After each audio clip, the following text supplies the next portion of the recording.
Well, it's a good evening here in Queensland, Australia, and it's a good morning to my co-host in the UK, Andrena Forrest, and our guest we've had before. It's fantastic insight, and I'm welcoming Andrena to introduce our guest. Back to you then, Andrena. Hi, good morning, everybody, and welcome to Dreaming the New Dream. And today is Thursday, the 6th of April, 2023, would you believe?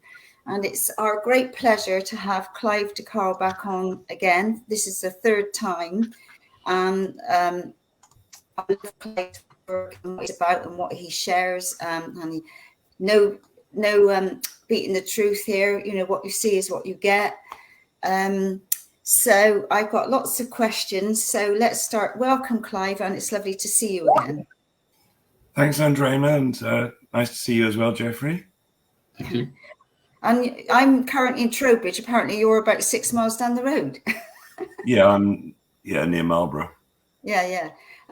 Anyway, so I'm not sure where to start because I've got some questions, but I would like you to bring us up to speed with what we really need to know now, health-wise, with all what's going on, with all that's coming in from here, there, and everywhere. And I know I saw a video that you put up about the water, bathing in the bath water, and I thought, oh my God, you know, I don't think any of us had thought about being in the bath water and what comes in that water. So I didn't get to see the end of it. So Carol was saying, you know, if you put a piece of potato in the water, would it absorb that fluoride or whatever's in there, all the nasties? So should we start there? Okay, so I put up this video. It's only about 3 minutes long, a couple of weeks back. And essentially, I got 3 glasses, filled them up with tap water, and then got some chlorine indicator drops, which people buy to test their pool or whatever, see whether there's got enough chlorine. So I put some drops in, and within a few seconds, the water went green, which shows there's chlorine in the water. Then I put my fingers in the next glass, stirred them around for about 3 seconds, pulled them out, put the chlorine indicator drops in, and it didn't go green. Now, I can only extrapolate from that one or two things happened. Either somehow my fingers neutralized the chlorine, but I don't think that was the case. Mm-hmm. Otherwise, what happened was the chlorine got absorbed into my fingers just in 3 seconds. So the third glass, as you mentioned, I got a little slice of potato, raw potato, put it in, stirred it around for about 3 seconds, and again, the chlorine indicator drops indicated that there wasn't any chlorine left in the glass. So again, I can only assume that either the chlorine neutralized it or it got absorbed into the potato. So it's pretty shocking. So if you do have a bath or a shower, how much chlorine is going into you? Maybe the whole lot. And remember that chlorine is a poison gas. You know, yes, you can have it dissolved in water, but it is essentially a gas. It'll go right in. And, you know, our skin is a two-way membrane. Anything you put on your skin is going to go in. And this is a warning to people not only washing or drinking or cooking in the stuff, but it's also the fluoride. Now, if anybody is still using fluoride toothpaste, they want to think again rapidly, because fluoride is a neurotoxin. And in America, I believe on toothpaste tubes, it used to say if you swallow more than a pea-sized amount, you should report to poison control because the fluoride in the toothpaste is that dangerous. So, you know, fluoride used to be used as rat poison, for example. Mm. So then there is bromine. Now, if you've bought a new piece of furniture recently, they spray those with fire retardants, which are usually chemicals of bromine, salts of bromine. And bromine is another halogen on the same class. Your chlorine, iodine, fluoride, and bromine are all halogens. They're all the same part of the halogen group. And all of them displace iodine. So iodine is what we have in our thyroid, in women, in the breasts. And if you are exposed to chlorine or fluoride or bromine, that depletes your iodine levels, which basically damages your thyroid and may make people vulnerable to breast cancer. And so how can you deal with this? Well, the vitamin C is the answer, basically. If you add vitamin C to your bath water, for example, or you get a vitamin C shower head, which are available on my site, it instantly neutralizes the chlorine. It doesn't neutralize the fluoride if you have that in the water. And you either need to filter that out in some way, or if it's available in your country, get some real borax, genuine borax, and try to get out the sun. Yeah, I've been playing that game. Yeah, I was going to ask you about borax because I bought a couple of boxes somewhere. When I have a bath, I put it in a bath.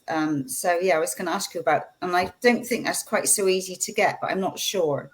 Well, they've banned it in Europe and England. Yeah. It's still available in America, for instance. So if you can't get it local to where you are, try and get somebody in America to send some to you. If it's low value, if it's under £100, it would be. It's incredibly cheap. A kilo of the stuff costs about 10 quid if it were available. So it's very unlikely the customer's going to look at it. They just shouldn't declare it as what it is. So the thing about borax is that it contains boron. And borax is a naturally mined material. And boron is, for some people, the answer to their arthritis. Generally, it's a magnesium deficiency, maybe too much calcium. But for some people, it is borax that makes the difference. And there's a very famous story about Australia where this soil scientist, very, very healthy, living in England, no problem, moves to Australia and he gets rheumatoid arthritis. And being a soil analyst, he thinks, well, maybe I got the minerals that I needed when I was in the UK, but didn't get them when I moved to Australia. So he starts testing for mineral levels and finds that the Australian soil is quite low on boron. And the countries that have high boron in the soil, and therefore the plants grow, with the advantage of having the boron, those people basically don't have arthritis. So the country with the most boron in the soil is Israel. And if you happen to know any Israelis, just ask them, do you know anybody at all with arthritis? In England, everybody knows somebody with arthritis. Israel, they generally say no. Wow. So that's the value of one of the values of boron. There are great many other things. It's the testosterone booster, for example.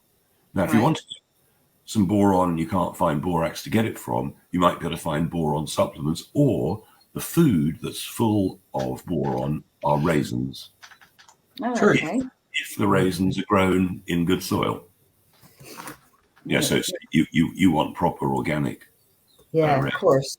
But getting back to the water, it's increasingly important that we monitor everything that's going in and out. They're talking now about modifying the plants to deliver the vaccines through plants. They're also, King Charles, it's not my king, but King Charles has said that he supports genetic modification of plants. I mean, here's this supposed organic farmer supporting GMO and supporting the fact it doesn't need to be labeled as such. Sorry. So, water, filter it. I mean, do not touch the stuff if it's being provided to you by your government, because your government like you. It doesn't matter where you are, I don't think. Right, okay, because I know I was diagnosed when I was in Australia, to say that I had osteo, I had low bone density or what have you. And over the years, I've done all sorts of different things to keep myself healthy and well. But when I came back from Oz, and then after scandemic and what have you, I went to the doctors and I said I'd like a little MOT. I'd like to be tested for just different things just to see how I'm doing. So he wanted, so because my iron or my density levels were low, or that he wanted to give me iron pills, and I know their iron pills go straight through and your body doesn't absorb them as I used to know it. So anyway, I've got your stuff that I take. I take the fulvic minerals, I take the iron, Vit C, zinc. You're not taking iron. We don't sell No. iron. No, what am I? Not iodine. That's right. I'm taking iodine, fulvic minerals, and I bought some Fluoridex to top up my iron levels. So I'm not sure. Don't do that. Right. Just because a doctor says you're low on iron does not mean that you need iron. And Fluoridex, right. I don't recommend. Right. There are other things that happen, to do with what you're eating, other minerals like B vitamins, for instance, that control things like anemia, things like iron. So, remember, doctors have never studied minerals. They've been taught basic, they're low on iron, they must need it. Give them some iron filings. And when I say give them some iron filings, I'm not always joking. If you look at cheap, nasty, poisonous breakfast cereals, often they say fortified with iron, vitamin B1, vitamin B3, whatever it might be. And the reason they have to do that is that they're so heavily processed that they'd just be poisonous if they didn't add these things. So I think they have to by law. So they've got to add iron. So what do? They add iron filings. And you can take a magnet and prove it to yourself. Really? If you dissolve these fortified cereals in some water or something and mush them all up, so now they're a mush, and take a magnet and move it all around, and you should find that little bits of iron filings as, Really? Yeah. Wow. So anybody's been told they need iron, well, that might not be the case. It may be B12 that they need. It may be B6. There are a number of things that it might be. So have you still got low bone density? I'm not sure, but I was given, because I'm away from home at the minute a bit longer so I haven't got, but I think they give me some in a long plastic tub, and I think there are two that you just chew, calcium and vitamin D or something. And I'm sorry. Okay. No, that's standard. But when I read the leaflet, when I come back with these, and they've got aspartame in, so hence the reason I was horrified. I thought, God, how many thousands of people take these from the doctor with aspartame in, so that's the reason I wanted to connect with you to find out a bit more about this. But the aspartame is less dangerous than the calcium. The calcium's the really dangerous one. I mean, yes, really? Aspartame is a deadly neurotoxin, but if you've got any issue that starts with the word osteo, you've got too much calcium.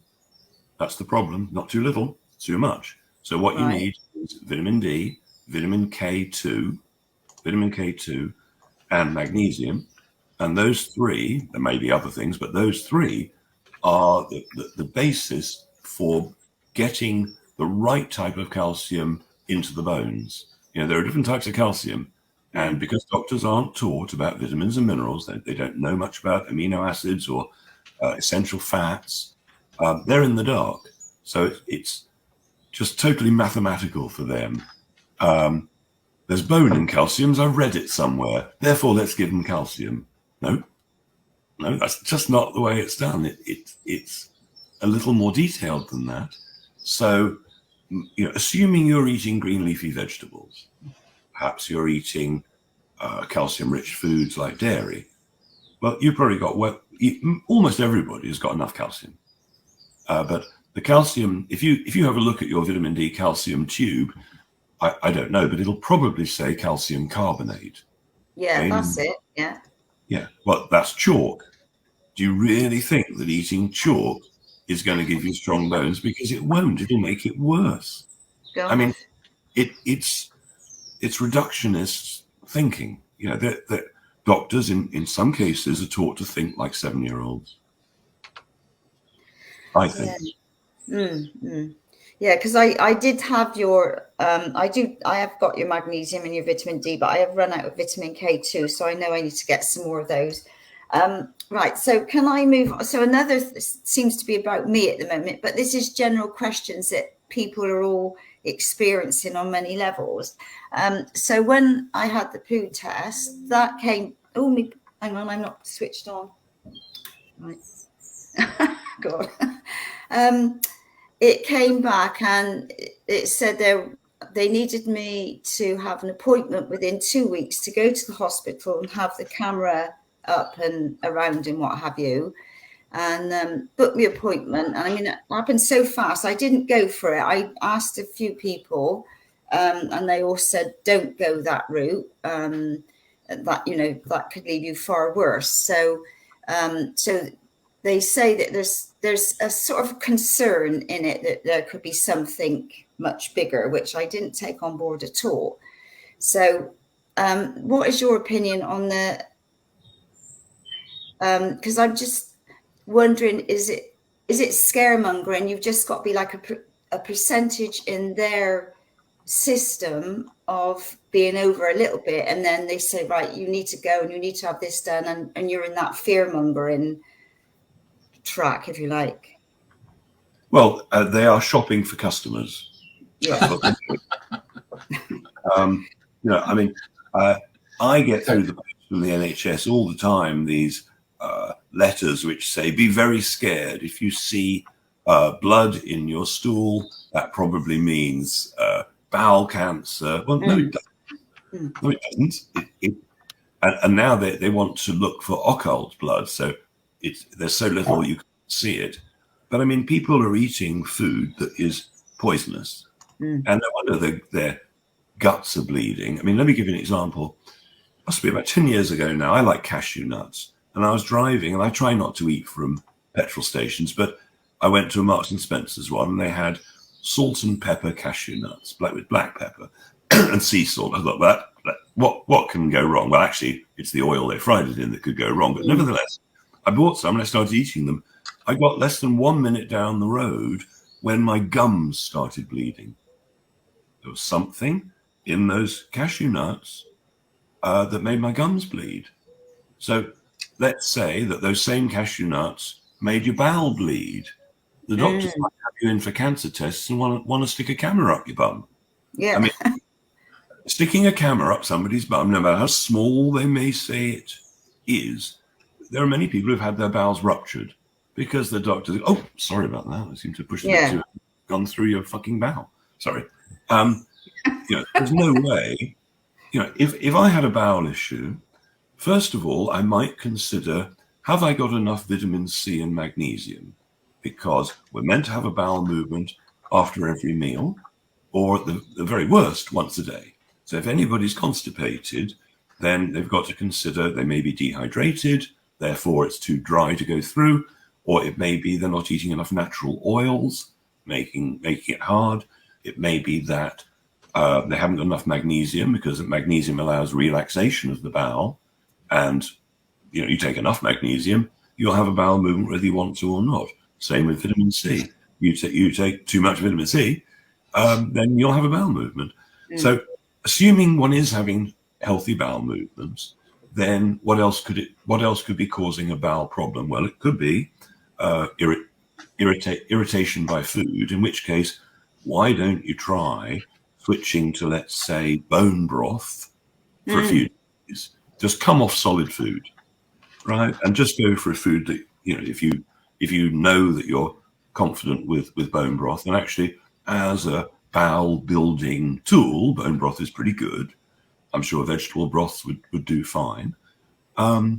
Just give the whole thing a rest, and it repairs. I mean, yeah, you cut your finger, it repairs pretty fast, doesn't it? So if your bowel's bleeding the same way, well, if you, let's say you've got a cut on your finger and you rub some feces on it, it's not going to heal. but if you can take a break. So somebody I know, or an ex-client, phoned me up and said, I've been on a fast now for 8 days, and for the first 7 days, I was still having a poo every day. So I said, well, I think that means you were backed up 6 days. Yeah. And so one may be having a bowel movement every day, but how many days behind are you? And only by doing a fast or something do you really find out, or eating something like a load of beetroot or swallowing sweet corn and watching it come out, see how long it takes. Yeah, because as far as I'm concerned, I got nothing wrong with my rear end, and everything's in perfect working order. So yeah, so I just let me just say that the insurance companies now, Bupa, are no longer advising annual tests with the doctors because it was counterproductive. Is what? Counterproductive. The doctors get it wrong a lot. Doctors' mistakes is the third leading cause of death. Doctors, as they did with me, giving me a drug which almost kills me. With some people, they give them a drug and it does kill them. Does anybody die from cancer anymore? Or do they die from the surgery and the radiation and the chemo? I fear it's the latter.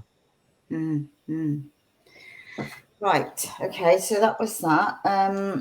Let me tell you something else. Sorry.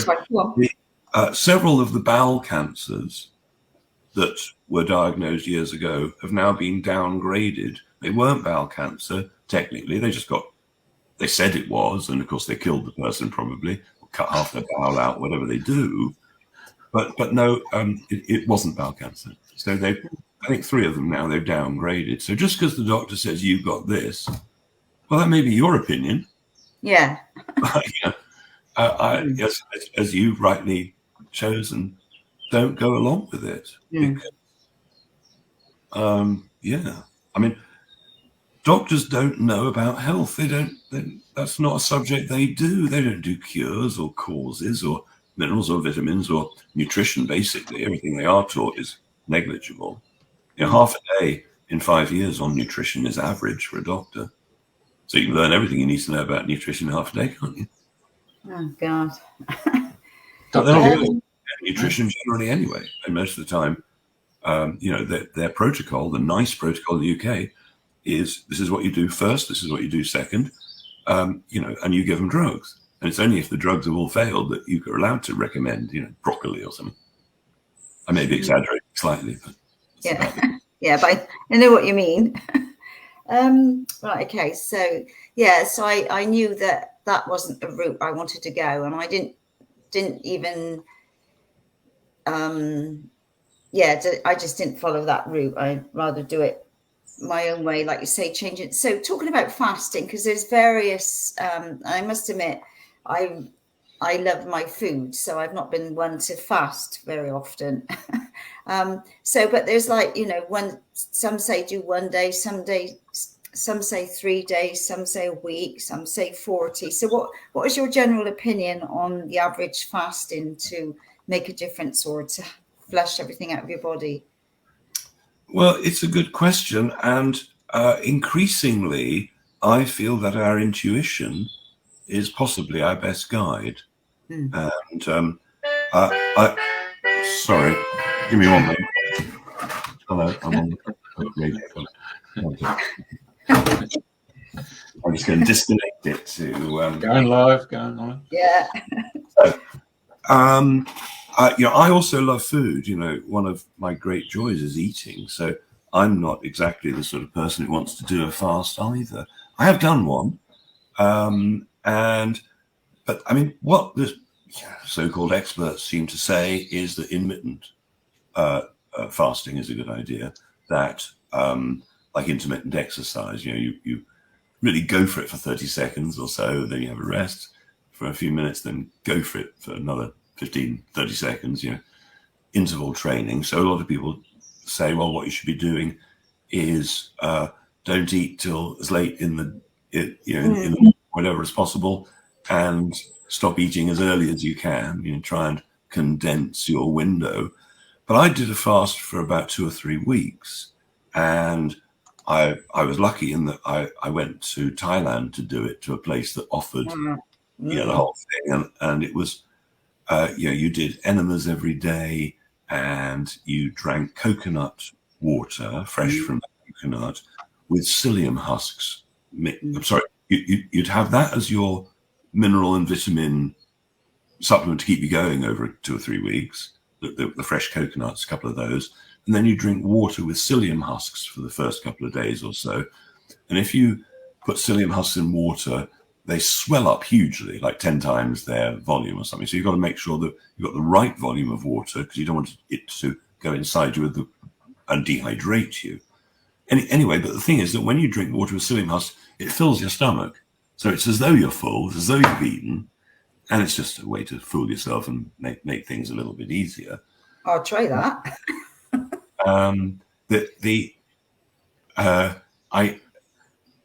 Let me just tell you a side story that when I first discovered psyllium husks and bentonite clay years and years ago, I had that thing, well, for the first time, I'm going to recommend it to a client. So I recommend it to this client who's come. She's 28 years old, and she's got some bowel issues. So I said, look, why don't you flush everything out with some psyllium husks and bentonite clay? Next morning, she rings me up and says, you never guess what came out. Bearing in mind she's 28 years old. So a small piece of yellow Lego. So how long has that been stuck in there? Wow. Anyway, so I do this fast. And the first thing that surprises me is that it was easy. I was expecting suffering. By day 2, day 3, I'm going to be climbing the walls to get some food. But actually, I wasn't. I was really surprised that actually it wasn't difficult at all. And then I come back to England, and I still haven't eaten. And I was expecting to feel fantastic, which a lot of people do. But actually, I felt pretty much the same as I did before, which that part for me was a disappointment. But maybe I was clean anyway. The enemas, nothing. I've done all sorts of things like liver flushes and stuff. Nothing's ever come out. So maybe I'm healthier, and that's why I don't feel different. I don't know. Anyway, I live in the country, so I'm driving back from Heathrow Airport, and I'm going through Chiswick, and I think, well, this is the last shops that I'm going to see before I get home. I ought to buy something. There was at that point a lovely organic health food shop there. So I walk in there expecting that my brain is going to point me where it always pointed me, which is to the cheese, to the eggs, to the cheesy biscuits, to the nuts, And it didn't. I wasn't interested in any of that. I was really surprised. I went straight to the fresh vegetables and fruit. And somehow my brain had been reset, if you like. And I didn't want anything processed at all, even cheese. I just wanted fruit and veg, which shocked me because, I'm not that sort of person. I'm not particularly a salad guy, So for some people, obviously fasting is the big answer. Somebody I know, he decided that he'd done fast before and he would do it a completely novel way that, as far as he knew, it had never been done before. So he started recycling his own urine and not eating. So all he did was not really drink water, just recycle his own urine constantly over and over. And after about 16 days, he told me that he was then, I think, 40. He was able to do physical movements that he'd last been able to do when he was about 18 or 20. That his body had reverse aged, if you like. So he was doing yoga stuff that he hadn't been able to do for 20 years. And after about 28 days, he was a changed man. Every little niggly thing had gone away. So, there's a massive history of people getting ludicrously good results from fasting. So, Yeah. No, I know quite a few people that do urine therapy and aged urine therapy and what have you. So on that note, what was I going to ask you? Urine therapy. Gosh, there's so many things. Right, let's talk about water, because obviously water is the key to most. Oh no, I was going to ask you about enemas, coffee enemas, or water enemas, or even vitamin C. or colonics? What would be your recommendation for people if they wanted to do a colonic or enema? My recommendation would be to ask an expert, because I'm not one on that subject. Right. Okay, I just use water with salt. Right. Okay. Is that Celtic salt or just Himalayan salt? Yeah, just a little bit of Celtic salt. Yeah. But I don't know whether you need that particularly. Just, that was what was recommended. Of course, it's got the minerals in, hasn't it? Yeah. What about? Sorry. So, I mean, the coffee enema thing obviously is famous. You grow up some organic coffee and find instructions as to exactly how to do it. And there's also, you can get suppositories which have various materials in, including a bit of coffee, because if you use a suppository, there's a direct link between the liver and the bowel. So for people who don't like the idea of doing a coffee enema, they can do these coffee suppositories. Okay. I suppose that's a lot easier than messing about, hanging it up and all the things that you have to do. Water, drinking water, structured water, hot water, cold, because I know somebody told me years ago that the Chinese do never drink cold water. Or they don't drink it from a fridge. So, and I know that it's like there's filtered water, when you put it through a distilled water, that, there's so many different things, and there's like Kanga water and recommendations or guide sort of on which waters, or warm, cold, or personal choice. Okay, well, the famous they say that really cold water is not a good idea, and they might be right. I don't know. The first thing I did when I moved into this cottage was to phone up the water supplier and ask what they do to it. Where did it come from? Is there recycled sewage going through it? Because in a big city, you're almost certainly going to be getting some recycled water, and that's going to have the birth control pill in it, which is the most commonly prescribed drug. And I believe that birth control pills in the water are one of the things that is leading to gender confusion. Definitely. Along with drinking water out of plastic bottles, which also has the same type of xenoestrogen, artificial estrogen, which changes people's ability to have children and so on. So, the water people reassured me that it was all right. That all they'd done was put chlorine in the water, and there are lots of ways to get that out. Vitamin C being one. If you're lucky enough to have a hot water system that has a tank that gathers a lime scale in it, which neutralizes the chlorine. But if you've got instant hot water, then you want to filter it, basically. So you've got a choice. You could put some big filters in where the pipe comes in from the street and filter the whole house. You could do what I do, which is on the shower, I've got a vitamin C shower filter, so that's great. With the bath, I've set my temperature control. I do have a tank. At just the temperature, I just run hot water only. So there's no smell of chlorine, no chlorine at all. But if I had cold, then I've got some vitamin C powder by the bath, and I'll put a teaspoonful of that in, neutralized that extra cold water. In the kitchen, I've plumbed in a small reverse osmosis unit. Again, I sell these on the site, and it's about this tall, this wide, this deep, and you can set, it has 4 different temperature controls. So you just press it for normal tap water temperature and it filters it. You can turn it to like a baby bottle temperature to heat a baby bottle with. You can set it to a herbal tea temperature, or you can set it to boiling. So if I have a cup of tea, I just press the button, turn the knob to boiling, and I get boiling water. So when I'm cooking, I can just go straight with boiling filtered water into the pan. It's called the Fusion. It's called Osmio Fusion. About 400 quid or so, and it's super useful. I mean, really great. So that's what I do. but getting the water tested, because you see there are several things that the water people put in water. They put in what's called a flocculating agent. And to flocculate water means you're taking all the particles and making them drop out.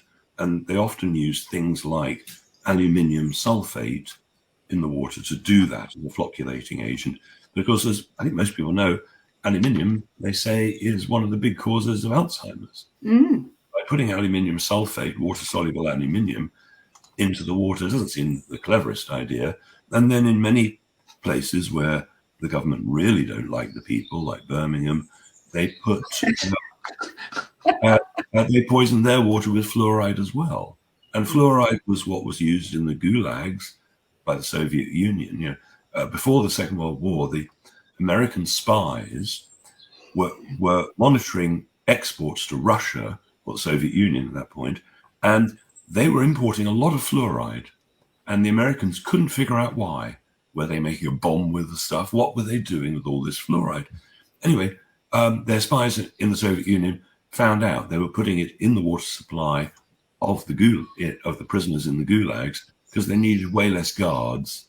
If they'd fluoridated the people, they were so compliant and docile that they were less likely to escape. And so that's Birmingham and many other cities in England. They're adding fluoride. In America, it's the same. Lots of countries, they're adding fluoride. The whole of Southern Ireland is fluoridated.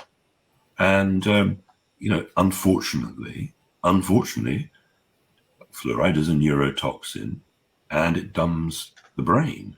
Look at many of the antidepressant drugs that the doctors use. A lot of them, when you look at the chemical name, it often starts with fluoro something, right? So people take an antidepressant that's a fluoride-based compound. Now, what happens? Do their problems get less? Do their problems go away? No, the problems are just the same, but they just don't care so much. Yeah. So they oh yeah, it worked.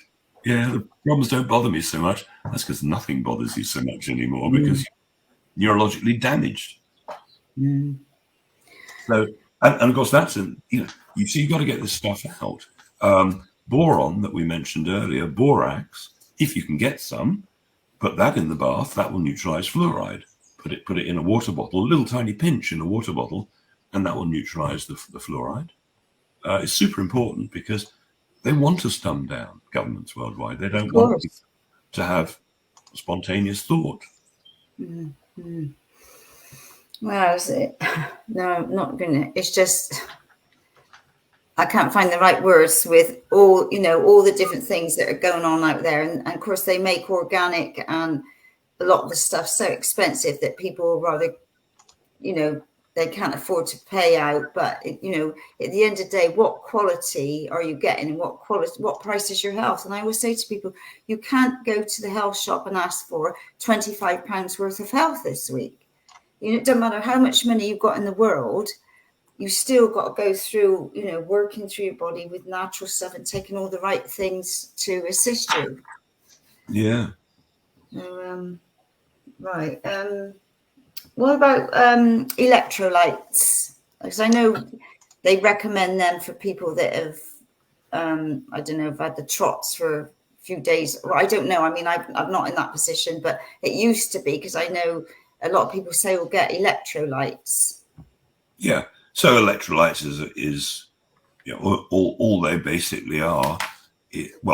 On a very basic level, Celtic salt would be a very, very good electrolyte because it's got, if you've got diarrhea or you're throwing up or whatever, you will have lost a lot of basic nutrition. And so while the doctors aren't taught about minerals and vitamins and stuff, they are aware of electrolytes, that you need vitamins and minerals to be healthy. So salt is a perfectly good electrolyte. Fulvic minerals and water would work very well. But I think these days we're so low on vitamins and minerals anyway. I recommend Celtic salt and fulvic minerals to anybody. Yeah. Just a basic top up of trace elements that, when they're growing food with NPK, nitrogen, phosphorus, potassium, the basic fertilizer, plants will grow with those 3 minerals, but I would contend that you need all 92, and there are probably more. I don't think they've even discovered all the minerals yet, but there are at least 92 of them. So you talked about boron and like for the bath water, and somebody said to me, you know, take boron for your bones as in supplements. So boron as opposed to K2? No, as well as, you know. As well as, right, okay. Yeah. Boron is a testosterone booster, and men obviously get low on testosterone in some cases, but women do as well. Now, you often find women over a certain age tend to get dry eyes. Some of them need to use eye drops. Generally speaking, that's low testosterone in women. Is it? Yeah, because I mean, I did have a point, and they said it was dry eyes, and I thought, but they're weeping. You know, how can that be dry? that was my way of thinking. So, if your eyes are weeping, or you know, like I know a couple of nights I've woken up and I've got tears running down my eyes, what would that be due to? Any ideas? Do you know, it's something that I've never really looked into. It's probably to do with a deficiency of some kind, but I'm not sure what. Right, okay. Yeah, no, that's fine. Yeah, and it could be because I think I've shared that I was in an accident a few weeks ago, and I was in a shunt, so I really got hit up the backside and pushed a person in front. So I know, like, my body's going through a mega shock system at the minute, you know, unbelievable. But that, you know, that's how it is. That's what's happened, and I just have to deal with it as best I can. So, let me just sort of answer the eye question with why tears are coming out. When I don't know something, usually the first site I'll look up is earthclinic.com.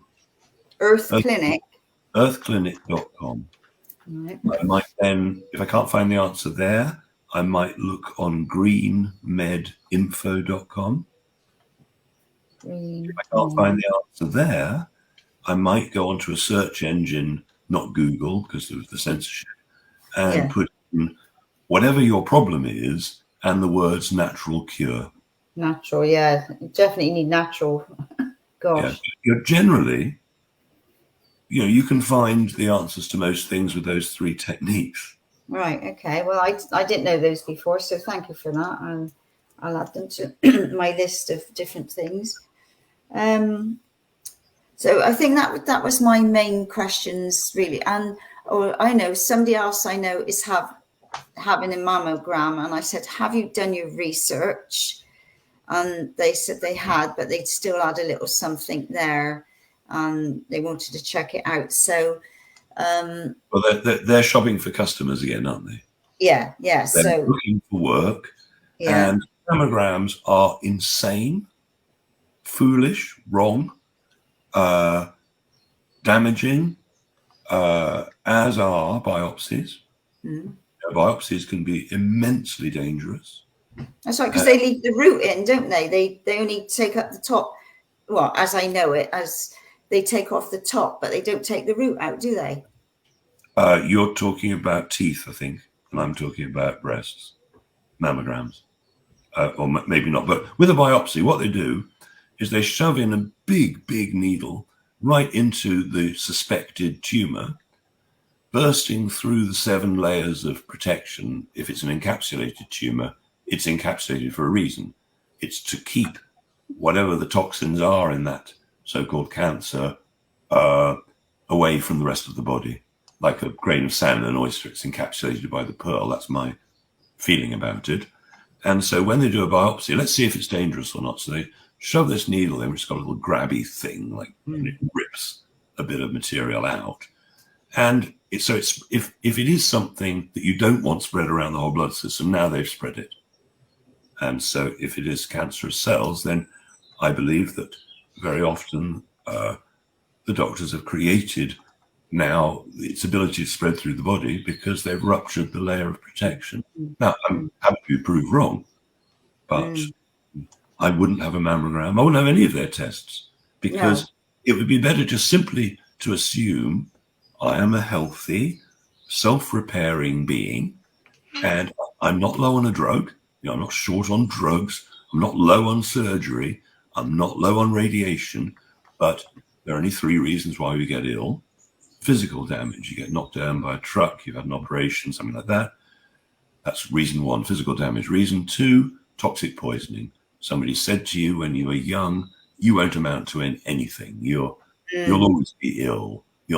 Somebody says something toxic to you. So, or it's what you're eating, what you're breathing, what you're drinking, what you're bathing in, something toxic coming into you and creating a position where the body does the best it can to cope. I mean, let's say you've been taking some toxic chemical every morning, you've been washing your hair in shampoo that has a chemical in that, now it's built up every day. You're using the same shampoo. Wham! Suddenly you've got brain cancer because you're rubbing it straight into your brain every day. Or whatever it might be, we're ingesting poisons through the skin without thinking about it. We're washing up and using washing up liquid that's full of nasty chemicals. It's going right into our bloodstream, into our brain, maybe. So we've got to realize that the 3rd reason that anybody gets ill is nutrient deficiency. So you've got nutrient deficiency as a cause, toxic poisoning as a cause, physical damage as a cause. There's no other reason why you get ill. Those are the only 3 reasons you get ill. Toxic poisoning, nutrient deficiency, or damage. So if let's say somebody's got a lump, okay, why have they got a lump? Well, if it's a woman and if it's in the breast, it could be as simple as lack of iodine, right? Because the most iodine is in the thyroid, men and women. In women, the second place where the most iodine is in the breasts. So the Japanese, who don't have a word for menopause, they hardly get breast cancer in comparison to the West. They're eating so much seaweed every day, so much fish, sea fish. They're getting loads of iodine, right? It protects them, protects the thyroid, protects the breasts. So a lump might be as simple as that. It might, there are a number of reasons why lumps can form. It may be that somebody is low on materials like sulfur. Sulfur are in eggs, garlic, onions, leeks, cruciferous vegetables, various materials. And if for some reason somebody's just not eating those, they're not eating eggs, just possibly they're low on sulfur. And sulfur has incredible properties. Sulfur-based foods or sulfur-based supplements dissolve scar tissue. They dissolve fibroids, fibrosis, and people die from fibrosis. People either usually die from inflammation or they'll build up a scar tissue, fibrosis. And it may be that the lump in the breast has something to do with low sulfur levels, and one can supplement with that. But there's always a reason why the lump's going to form. And if we think about our own bodies, when we might have had lumps, it might be a spot, which is something coming out, right? Might be a boil. It could be, I don't know, but lumps occur, and generally they're usually to do with the body trying to protect you. Let's get it together. And with things like spots and boils and breast cancers, they often come out. There are lots of cases where people have gone to the loo in the morning and their colon cancer has come out in the loo. There are people who, if they haven't been poisoned with the chemotherapy, sometimes the breast literally opens and out comes the tumor. So, what is cancer? I mean, clearly there are obviously different types. There's the type that seems to be created by constant irritation, like bowel cancer, and other ones where the body's trying to encapsulate some sort of poison and doing that. I don't think the body would ever let you down. Doctors say autoimmune. I don't believe that. I don't believe autoimmune exists. I don't believe that your body would ever go wrong and fight against you. I just can't accept your body's on your side. You are your body. your body may adapt to a poison, it might adapt to physical damage, or it might adapt to nutrient deficiency. And that might look like illness. But I still contend there are only 3 reasons. Now, I've got a man in a van carrying a box, which I've got to go and get. So perhaps the two of you can talk for a second. I thought it was another story. No. You, oh God, like so many things, eh? So like magnesium, vitamins. I'm dodging the sun here big time. Magnesium, boron, vitamin C. Change your water or get a water filter big time. What else have we got? Boron, vitamin C, magnesium. Just to start, and getting Celtic salt as well, because it's full of minerals, as opposed to table salt, which has got nothing in at all, as far as I'm aware. Well, table salt's dangerous because if you're ingesting just 2 minerals, sodium and chloride, that is so unbalanced, it can lead to blood pressure problems, heart attacks. You know, table salt is a very dangerous material. I mean, it's got some strange properties in that it's a bit like it's addictive. You start off with a little bit of table salt and you tend to increase the amount you want. It deadens the taste buds, damages the taste buds, which is why people start with table salt and they actually put on quite a lot. Whereas Celtic salt is a total beautiful balance of every mineral. And it's got taste to it. Well, it is mind-blowing, actually. I don't understand why the great chefs haven't woken up to the fact that Celtic salt makes food taste so much better. I mean, you'd think everybody would know this. It's crazy. Oh, you'd like to think, wouldn't you, eh? Right, that's sort of the main, because I think for everybody plodding along in everyday life and with all what's going on, it's like, it's all about your water, it's about your bones and, like you say, boron is like magnesium, especially for restless legs and things like that. So it's like, vitamin D and zinc. I mean, there's obviously lots of things you can take, and it's sort of fine tuning everything to see what's suiting you at the time. Well, quite. I mean, I would say as a generality, pretty much everybody's low on iodine, pretty much everybody's low on magnesium. I mean, it just seems to be pretty much everybody because of life. Stress depletes your magnesium levels, the water with the iodine, and vitamin D in winter. If you're not getting sunshine, then considering vitamin D, I think, is very important. Most people are low on vitamin C. The minerals don't deteriorate as the food gets old, but vitamins do. Vitamins lose their power day by day by day. So most of us, because we're not growing our own food or eating it on the day it's picked, for example, we're low on vitamins. And it's a dangerous situation if you're low on vitamins. I mean, let me give you a few examples. If you're low on vitamin C, then you're going to be open to infections. If you're low on vitamin D, you're going to be open to infections. Vitamin C allows the body to detoxify. So, when I started taking vitamin D, that was the end of colds and flus. Never got a cold ever again. With vitamin C, for a lot of people, vitamin C, well, let me run through the protective things of vitamin C. There's been so much research over the years about vitamin C. Protects against cancer. Something like, if you've got the right levels of vitamin C, you've probably got 80% less chance of ever getting anything like that. Vitamin C is great for the heart. Vitamin C is an antidepressant. Vitamin D is also an antidepressant. I would suggest way better than any depression drugs. Magnesium is an antidepressive material. So many people feel so much better on those 3, D, C, and magnesium. Often that's enough for people to snap out of their state where they feel depressed and don't feel like doing anything, for example. Then if you add, say, let's say somebody is really low on energy. Maybe they've been told they've got fibromyalgia, or they just don't want to move around. Chances are that iodine and selenium might be the trigger that gets them back into running properly again. Could be selenium. Pretty much everybody who's been tested with fibromyalgia to see what their vitamin and mineral status is, I think it's almost all of them who turn out to be low on selenium. Selenium is an amazing material, and like many of these materials, they're not in soil often the way they used to be.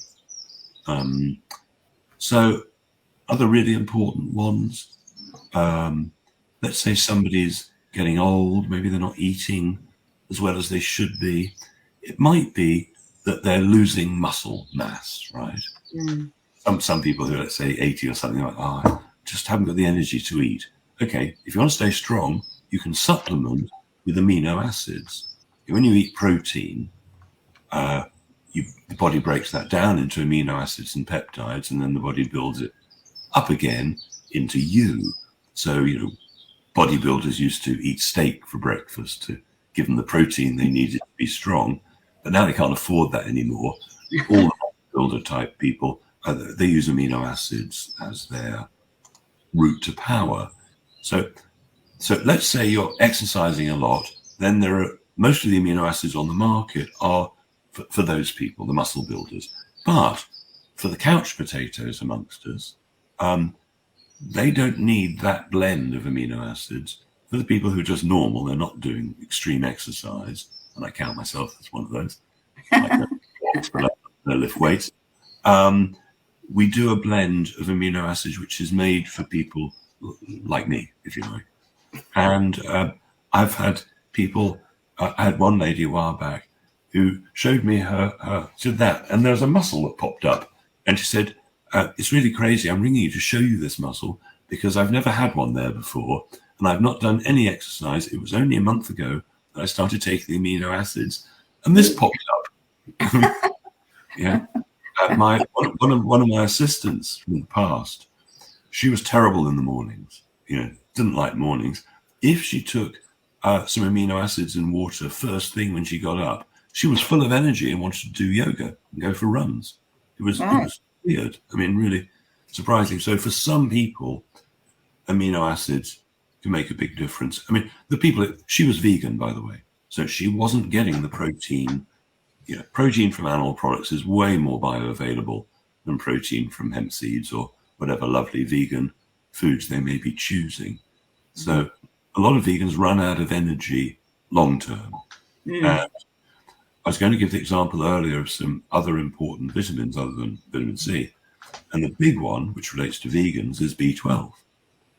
Now, very hard to get vitamin B12 unless you're fermenting vegetables or supplementing if you're a vegan, because all the B12 that you get from food, except for some fermented stuff, comes from animal products, cheese, milk, whatever. So if you run low on B12, it might take 10 years, 15 years for the body to really run low on it to a degree where it's doing damage. And the sort of damage that B12 deficiency does long term can be, it can mimic, if you like, Parkinson's, multiple sclerosis, and dementia. So many people with dementia, all it was they followed the doctor's advice. Eat low fat. Your brain's made of cholesterol, so the low fat idea was a complete no-no. And now all the advice, particularly to young people, is go vegan. It's going to save the planet by going vegan. Well, for a start, you're going to end up with a B12 deficiency, a taurine deficiency, and maybe a few other deficiencies as well, certainly K2, vitamin K2. So all the vegans 30 years down the line could be at risk of crumbling bones, crumbling brain, that kind of thing. All the long-term vegans I know gave up, every single one of them, long-term. Short-term, a vegan diet can be fantastic, like a fast. You clean yourself out. A month of veganism, particularly raw, well, for some people, that's great. If I go raw vegan, I fart a lot. So I don't think that's actually working for me. I think it's a sign that maybe that's not quite where I should be. And everybody's different. So vegans, generally speaking, have a moral, ethical view as to why they're doing it, right? They feel that killing an animal is the wrong thing to do. And I felt this for 25 years. I didn't eat meat for 25 years. I did eat fish and cheese and stuff and eggs. But I used to have to cross the road if there was a butcher. I couldn't handle. And then I changed my mind. The smell. Yeah, and the look. And one year I was around at my dad's for Christmas and he had roast goose. And I thought, oh my God, 25 years I hadn't touched meat, right? If it did touch my lips, I'd spit it out. And I thought, wow, that roast goose looks fantastically delicious. And I've been eating meat, healthy meat, organic, biodynamic, if I can get it, meat ever since. Do I feel different for it? Don't know. Can't really tell. Nothing seems to affect me very much. But the point is that if you eat, let's say, cows, goats, and sheep, they graze on top of the soil. You don't have to turn the soil over. You don't have to expose it to sunlight. So the moment you plough a field that's previously been just grazed only, it's never been farmed before as such, the moment you plough it, vast quantities of insects die. You know, worms, beetles, bacteria, all sorts of living beings in the soil die the moment you have ploughed the soil. So if you eat the animals, okay, so maybe one person has killed and eaten the equivalent of one cow or 2 sheep or 5 sheep, whatever it is, over a period of a year. So let's say 10 consciousnesses have died, more if you can't count. Well, but something like that. Whereas if you plough the soil and plant soya beans or whatever it might be, millions of consciousnesses of dying, the caterpillars that would have turned into butterflies. So if you feel that a butterfly has the same consciousness as a human, for instance, or as a cow, and I personally feel that everything's got consciousness, including things like rivers and trees. But if you're concerned about that element, then being a vegan is a mass murderer compared to being a meat eater, in my opinion. In your opinion. Yeah. Most vegans don't like this idea. No. If you're counting murder as any type of consciousness killed, I mean, there's I think it's the Jains who, so they don't crush an ant, they brush them carefully out of the way as they're walking. Depends what level you want to take it to. Hang on. No. Go on. Collagen and fish oil. What's the benefits of those? Well, I mean, in the northern hemisphere here, how did people get through a cold winter? Before central heating, hot water on tap. How did they? And when there's no sun, in Iceland or wherever, where there's very little sun, how do they get their vitamin D? Well, they used to get it through cod liver oil. Cod liver oil, fish oils in general, have vitamin D in there. And you go up to where the Eskimos are, 90% of what they eat is fat. They're eating cholesterol, massive amounts. And one of the benefits of that is lots of vitamin D.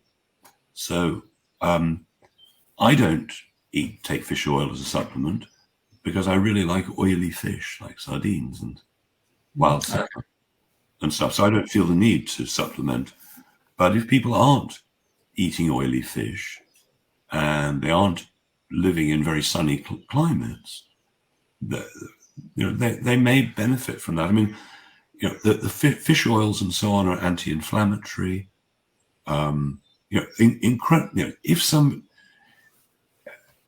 If somebody's not eating a balanced diet, they might want to look at cod liver oil, for instance. There are all sorts of fermented oils out there. There's a company called Green Pastures that sells all sorts of fermented oils, which is what the Norwegians and all those northern people did. They took the oily fish, put them in barrels of salt and water and stuff, and they'd ferment them because that, again, gave them the strength to get through a cold winter when there's not much food in winter. The vegans vegans in Norway would have had a huge problem in winter, wouldn't they? So there are vegetables, the further north you go, the more you're dependent on animal fat, cheeses, stuff that will take you through the winter, hams that you hang up to air dry.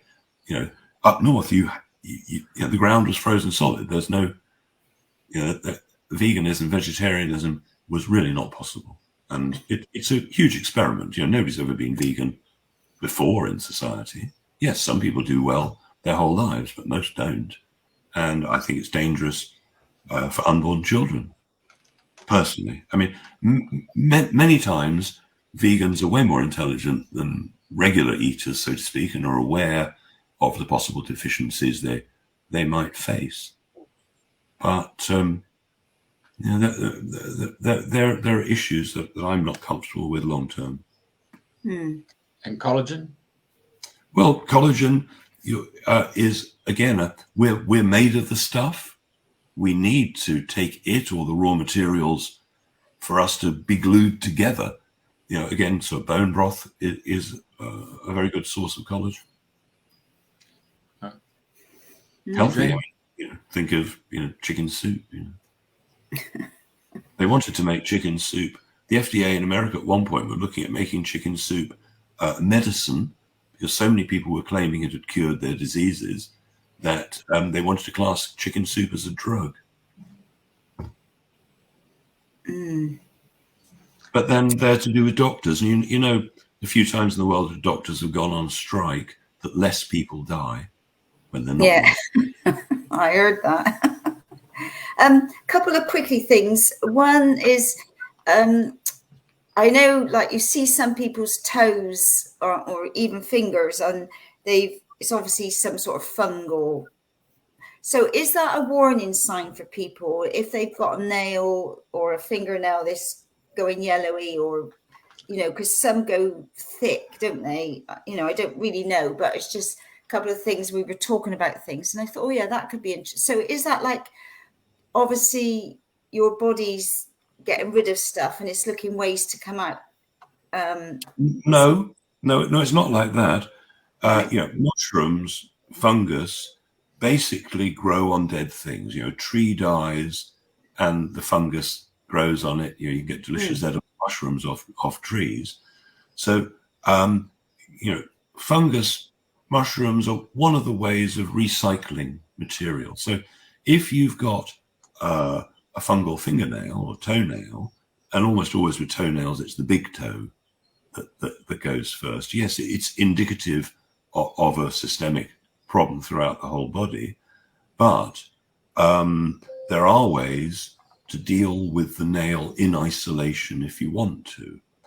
And actually, I was in the bath this morning. I was thinking about making a fungal nail repairer, and basically what you do, what the ingredients would be oregano oil and neem oil mixed with a carrier oil, because oregano oil, if it's neat, can literally burn your skin. It can be way too powerful. You dilute it something like 30 or 40%.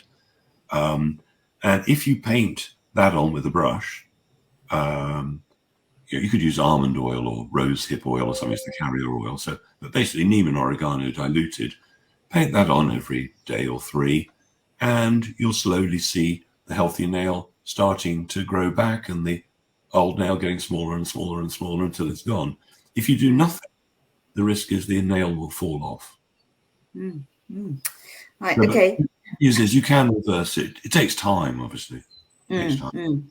But then again, you might want to consider eating less sugar.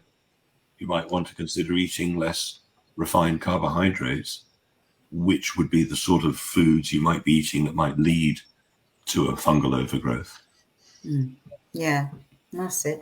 And one other thing, I'm aware of people talking more about having sensitive gums these days. So I know I spoke to you about this a long time ago, and I think you said about up in the vitamin C. But is it like some of the things that are in some of the products sets off that sensitivity?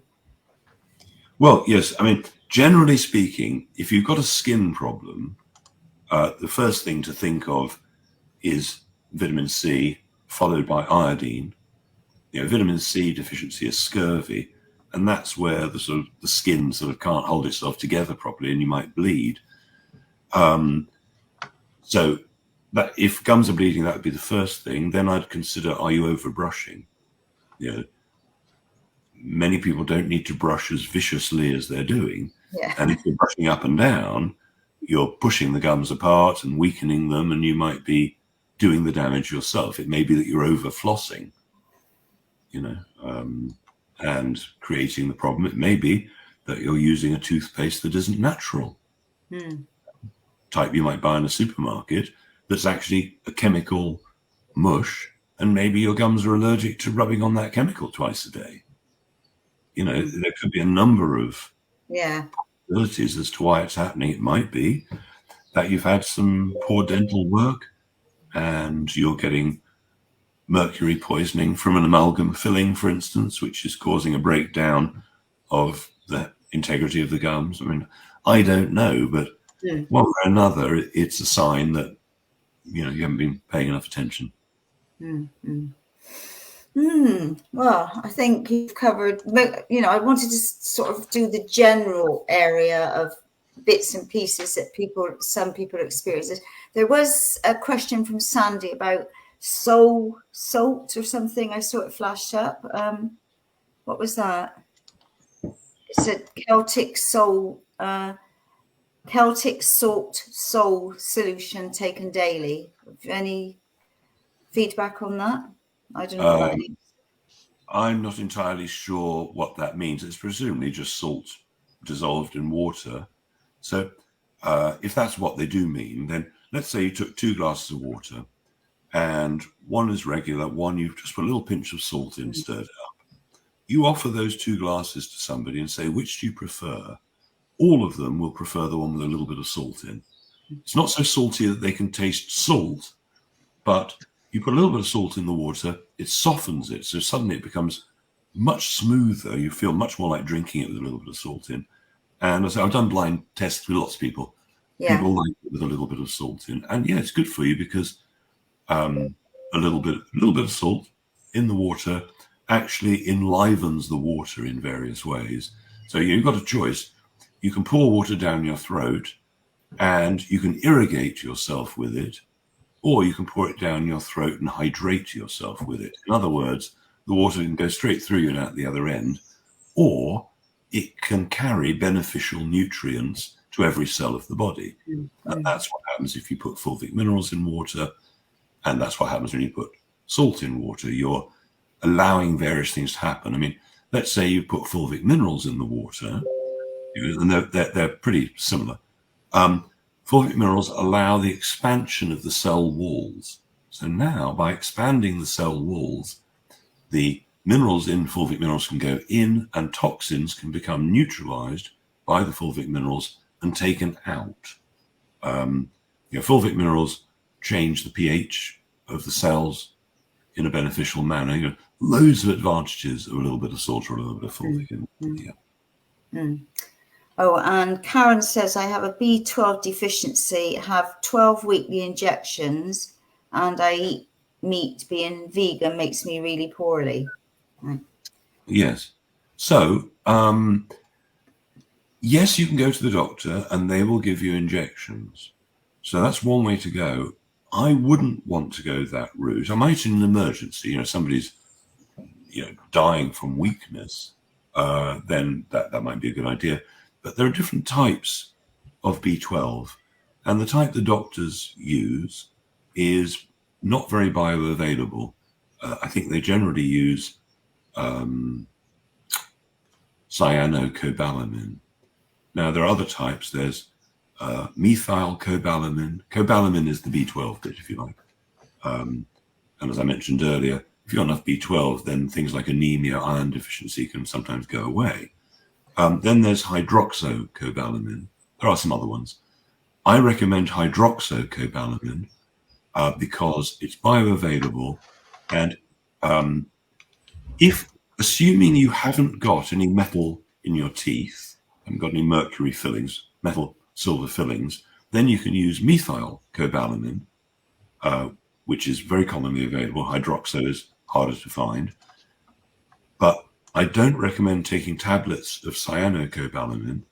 But if you take tablets of methylcobalamin or hydroxocobalamin, then it's many times more bioavailable. You don't need the injections. You can just take 1, 2 of the usually little tiny tablets, and you put them on the tongue, let them dissolve under the tongue, and it's easier than the injections.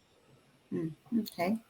Right. Well, I think that's covered a lot of my questions today, and a couple of things that people have asked me. So the tablets made me really ill. Okay, then try another type. Because you see, let's say Karen there has got metal fillings. Now, if you take the methyl cobalamin, in some cases people can feel worse because the methyl cobalamin plus mercury can create methyl mercury, which is way more dangerous than just regular mercury. So the hydroxocobalamin, she might find she gets on better. It's probably best for her to eat it with food, with a meal. It may be that she got about, sometimes with B vitamins, some people, if they take it away from a meal, don't feel so great. So B vitamins with a meal, and that might be all it needs. Brilliant. Right. And there are reports of proposals for deceased bodies to be macerated and added to the land as fertilizer or to the water as sewage. Have you heard about this? Personally, I believe that the best way to deal with bodies is to bury them. I don't think burning them is a great idea, but people can do what they like. But did our ancestors do that? Well, I suppose they had a lot of wars, but they weren't a good thing. So it sounds like insanity, doesn't it? I mean, what do you think? Is that insane? Why not bury them? Trees can grow. Yeah. All right. Well, that's been, as ever, I love listening to you sharing about, all the different things that you can do to help yourself. And, if people can't get too much, they can start off with like vitamin C or magnesium or whatever, and start changing their diet and being responsible for their health so that they don't have to go to the doctors, eh?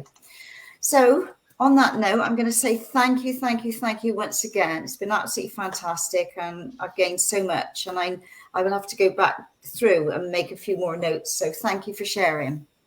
Thank you for inviting me. No, my pleasure. Before we go, just doing that promo there for you, thesecrethealthclub.com. Yeah. Oh, so much information on his website. So that's one of that's the club is where you have to join, but then I've got clivedecarle.com, which is the one where the materials and stuff are. We can't, in England, we're not allowed to give you actual information. We can't tell you the truth about any of the supplements that we have. We're not allowed to say anything at all. So, but on the Secret Health Club, then it's a club, so we can tell you the truth there. Yeah. Brilliant. I'll just put that back up so people know what to do then. So they can always go back later and get this towards the end of the show, isn't it? Yeah. Watch replay. I think we've actually got it in the Facebook postings and the YouTube postings. Yeah. Cool. Okay. All right. All right. Thank you, everybody, and same time next week. And now we know why any of the Birmingham soccer clubs don't do any good. Best not go there. Oh, the water's the case of the water. All right. But then again, I mean, the guys in London there, I mean, how many, 7, 8 clubs there in the Premier League? And they've all got the recycling water, which goes through, 7 times through Thames water? Well, yeah, supposedly. I mean, I'll tell you something else about the water. In the sewage works, they separate the various solids from the liquids, right? Then they separate the fats from the solids. Then they sell the fats to soap companies to make into soap. Oh, lovely. Don't buy cheap soap. Yeah. Gotcha. All right. All right. Love your work, and maybe what is it now? 11 o'clock your plan? 11:30 or something? All right. Cheerio. Bye. Thank you. Bye, Clive. Right.